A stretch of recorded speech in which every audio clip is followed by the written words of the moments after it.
안녕하세요. 투자의 미를 추구하는 여자 미녀들의 투자의 정은우입니다. 지금까지 영상은 세계적 이슈와 국내 정권 교체로 인한 거시적인 정보에 대해 함께 공부하는 시간을 가졌다면 오늘은 우리의 삶에서 자주 볼 수 있는 빌라처럼 생긴 건축물 종류에 대해 공부하는 시간을 가져보려고 합니다. 외관은 다 똑같이 생긴 빌라인데 다중주택, 다가구주택, 다세대주택 등 왜 이렇게 어렵게 건축법상 종류가 나뉘는 건지 또 어떻게 다른지 한번 알아보려고 합니다. 먼저 단독주택은 집주인이 한 명인 집을 뜻합니다. 단독주택 하면 1층에서 2층 집의 구조로 된 벽돌집이 생각나시거나 대저택, 타운하우스 같은 건물이 생각나실 것 같습니다. 그런데 이 단독주택에는 우리가 주거지에서 흔히 볼 수 있는 3층에서 5층 모양의 빌라 건축 모양도 많이 포함되어 있습니다. 바로 앞서 얘기한 다중주택과 다가구주택이 단독주택에 포함되는데요. 빌라처럼 생겨서 여러 세대가 살고 있다고 해도 집주인은 한 명인 그런 주택입니다. 먼저 다중주택은 바닥 면적이 330제곱미터, 평으로 환산하면 99.8평 정도의 대지 면적을 사용할 수 있고 3층 이하의 규모로만 지을 수 있는 주택입니다. 이렇게 층수가 낮고 활용할 수 있는 땅이 협소하지만 장점은 세대수에 대한 제한이 없기 때문에 최대한 많은 방을 만들어서 세를 놓기 위해 원룸 형태로 많이 짓습니다. 특히 주차 공간에 대한 규제도 심하지 않아서 1층에서부터 바로 건물을 주택으로 사용하는 형태이고 주차 대수는 2대에서 3대 정도밖에 없는 형태를 띠고 있습니다. 방이 여러 개라 여러 세대가 거주할 수 있는 구조이지만 앞서 말씀드렸듯이 단독주택에 속하기 때문에 건물 전체의 집주인은 한 명인 것이 특징입니다. 다만 다중주택의 단점은 욕실은 각 호실마다 설치할 수 있으나 건축법상 각 호실별 취사를 할 수 없게 되어 있습니다. 단 공동취사 시설은 구비가 되어야 합니다. 근데 만약 건축물 대장상 다중주택인데 호실마다 취사시설을 갖추고 있는 경우에는 불법 건축물로 이행강제금이 부과될 수 있습니다.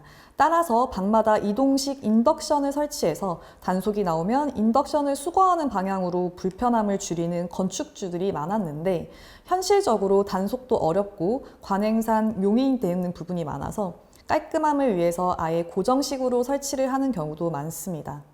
다중주택은 원룸인 경우가 가장 많고 주차가 거의 불가능하기 때문에 아직 차를 구입하지 않은 사회초년생이나 1인 가구가 많이 사는 지역을 타겟으로 개발이 자주 되고 특히 1인 가구가 가장 많기로 유명한 신림, 봉천, 사당에서 흔하게 볼 수 있겠습니다.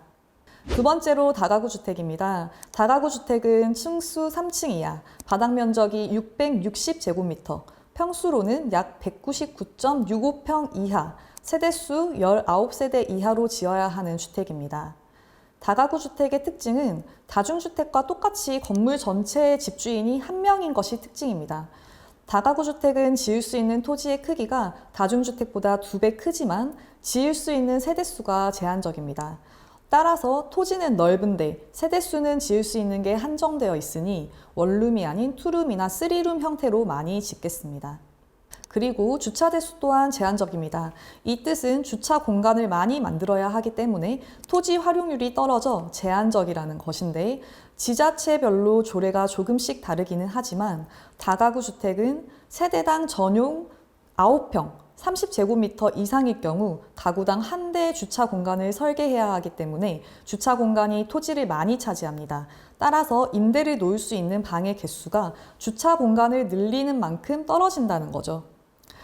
그래서 다가구는 보통 필로티 구조로 건물을 많이 짓습니다. 이 필로티 구조란 건물에 기둥을 세워서 주차 공간을 활용할 수 있게 만든 것을 필로티 구조라고 하는데 건축법상 1층 전체를 필로티 구조로 해서 주차장으로 사용하면 1층 부분을 주택의 층수에서 제외해 줍니다.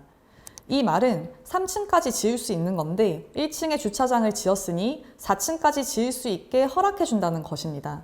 아마도 이런 다가구 형태의 건물을 가장 주변에서 많이 접하실 수 있을 것 같습니다. 다음으로 다가구 주택과 거의 똑같이 생긴 다세대 주택입니다. 다세대의 경우 가장 큰 특징은 등기가 호수마다 다르다는 것이 차이점입니다. 즉, 다세대는 다중주택, 다가구 주택처럼 건물 전체의 주인이 한 명이 아닌 세대별로 주인이 다르다는 점입니다. 따라서 다세대 주택을 건설하는 건축주는 세대마다 취득세가 부과되고 양도할 때도 세대마다 내야 되는 양도세금이 부과되기 때문에 보통 다세대를 건축하는 경우 주택 임대사업자를 내어 각종 세금을 절세하고 장기 임대를 하여 시간을 보낸 후 토지로부터 오는 시세 차익을 노리거나 또는 신축 판매업으로 빌라를 분양하는 개발업자들이 다세대 주택을 많이 짓습니다. 주변에 빌라 분양받았다, 빌라를 매매했다 하시는 분들은 이런 개발업자들에게 주택을 취득하신 분들입니다. 보통 후자가 가장 많은 것 같습니다. 오늘 이렇게 똑같이 생긴 흔히 말하는 빌라라는 건물들의 차이점이 무엇이 있는지 살펴보았는데 정리해보자면 다가구와 다중주택, 다세대는 거의 비슷하게 생겼지만 건축주의 성향에 따라 주택을 활용하는 목적이 다르다이고 단독주택이냐 공동주택이냐의 차이라는 것입니다. 따라서 다세대의 경우는 임대사업자나 분양, 다가구와 다중주택의 경우는 1가구를 잘 굴려서 똘똘한 한 채로 키우려는 성향이 강합니다. 그래서 1가구를 잘 굴려 똘똘한 한 채로 건축을 하시고 싶어 하시는 분들이 다중주택과 다가구주택 사이에서 고민을 많이 하는데 우선 토지가 다가구가 더 크게 지을 수 있기 때문에 최초 투자되는 시드에서 차이가 나겠지만 가장 큰 차이는 대출을 활용한 수익률을 얼만큼 추구하느냐의 건축주 성향 차이에서 나오겠습니다. 다가구의 경우 건설 시 대출보다 자기 자본 비율이 높다면 월세를 받을 수 있겠지만 자기 자본 비율이 낮다면 대출을 최대한 활용해야 하는데 지을 수 있는 세대가 한정적이기 때문에 대출이자를 감당하기 위해 전세를 많이 받게 됩니다.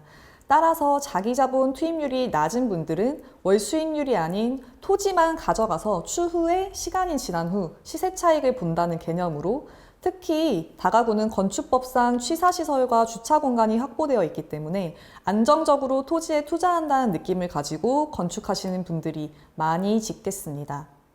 반면 다중주택의 경우는 다가구보다 월 수익률을 추구하시는 분들이 많이 짓습니다.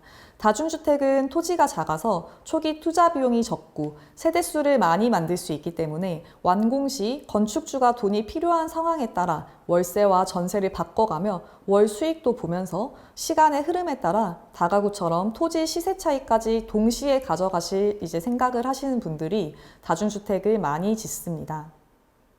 이렇게 빌라의 종류를 알아보았는데 세입자로서 주의할 점이 무엇일지도 궁금해하실 것 같은데요.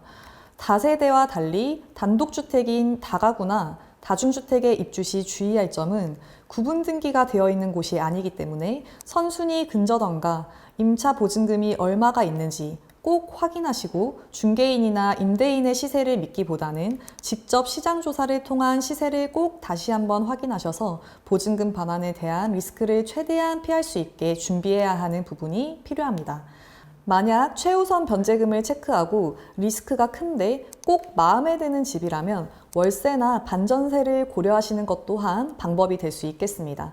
또한 전입신고, 확정일자, 실제 거주 등을 유지할 수 있는지 추가적으로 살펴보시기 바랍니다.